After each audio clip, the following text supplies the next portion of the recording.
Hi, everybody.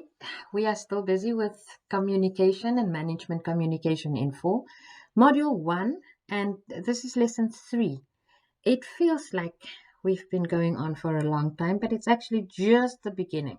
So, thank you for tuning in, and I hope you find these very helpful. I am, of course, recording these during the time of the COVID-19 lockdown, but hopefully they will be helpful in the future to future students and not just, for now. So I'm going to just do it.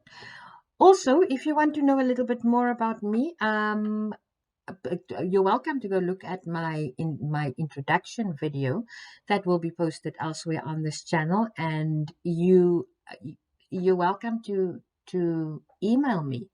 My email address will appear at the end of this video. So let's get into this lesson. Communication can be divided into different categories. So there are different types of communication. And the first one I want to look at is what we call intrapersonal communication. Now, this is not to be confused with what's coming up next. And please just get the spelling right. It's intrapersonal communication. Now, intra, the first part of that word means within yourself, basically, or within. So this communication is within the person. This is when the sender and the receiver is the same person. So what it boils down to is you are speaking to yourself, whether it's out loud, like I do a lot because I stay alone, or in your head when you think, when you daydream. That is also communication with yourself, and it's known as intrapersonal communication. Moving right on, we look at our second category of communication, and this is interpersonal communication. Please do not confuse interpersonal with intrapersonal. And also remember that there is no such thing as intrapersonal communication. No, there's no such thing. If you were in my class and I had to mark your script, I would make it wrong because what is it? No. So inter means between. So this is communication between persons. So you have two or more people here. And this type of communication can occur between two or more people, like I said, like we are doing now in your general conversations when you go to church and you listen to the pastor or the dominee or the reverend, when you go to class and you listen to your actual lecturer. That is interpersonal communication. Interpersonal communication can also occur between people within a group. So you do communicate with people in your class. You belong to the same group and you talk to each other, or to the people in your church, to the people in your soccer club. That's interpersonal communication within a group. And then you get interpersonal communication between various groups. So I'm sure in your community you have different churches, and those churches should be speaking to each other. Or let's look at the political parties, the DA and the ANC and the EFF. They do speak or communicate with each other, especially um, at election times, even if it's just to diss each other. But there is communication between these various groups.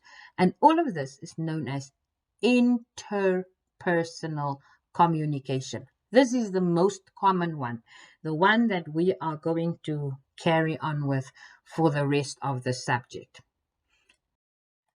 Thirdly, we get extrapersonal communication. So I told you that I live alone, right? So I wake up in the morning and I have nobody to say good morning to. So I call my mother and I speak to my mother. So that's a little bit of interpersonal communication. But as I get ready, I talk a lot. I do talk a lot. So I need to speak. I have this need to speak. And what do? I chat to the plant and I chat to the dog. And that is what's known as extrapersonal communication. It is when you communicate with something that isn't human. Extra means outside. So you are communicating with something that's outside of a human being. So the pot plant, the dog, like I do, people speak to weird things. If it's not human, it's extra personal communication. Look at how cute that is. That's not me, that's not my dog.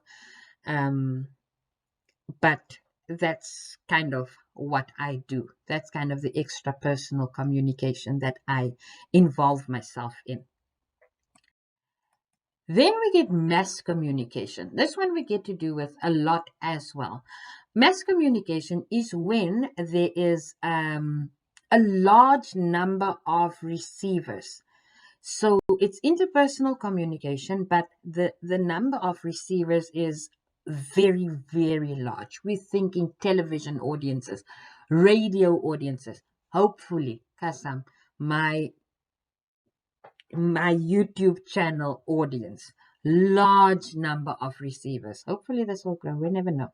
So, but for mass communication, we're going to need an extra lesson. So the next lesson will explore the differences between normal interpersonal communication and mass communication, but also for management communication students, also communication students, if you are interested, there is a lesson somewhere here in Module 3 for ManCom. There is a lesson that explores mass communication as an extension of normal interpersonal communication. Quite interesting to look at that. ManCom students, you will look at that again in Module 3, and your straight communication students, we're saving that good one for N5. But if you want to have a look so long, the video is up on this channel. So if you have any questions, jeffkester@gmail.com. Supporting documents are available in my Google Classroom. You type into your browser classroom.google.com, click on join class, and they will ask you for a code. You use the following code: FHPXIE2. So when I say supporting documents, I mean notes for these videos. The slideshow will be available. I will have assessments and any other supporting documents, everything that you might need to get to pass this specific module. And that's the end. Thank you so much for tuning in. I really do appreciate it.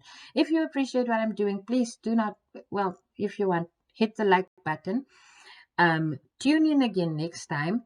And until then, bye. Bye.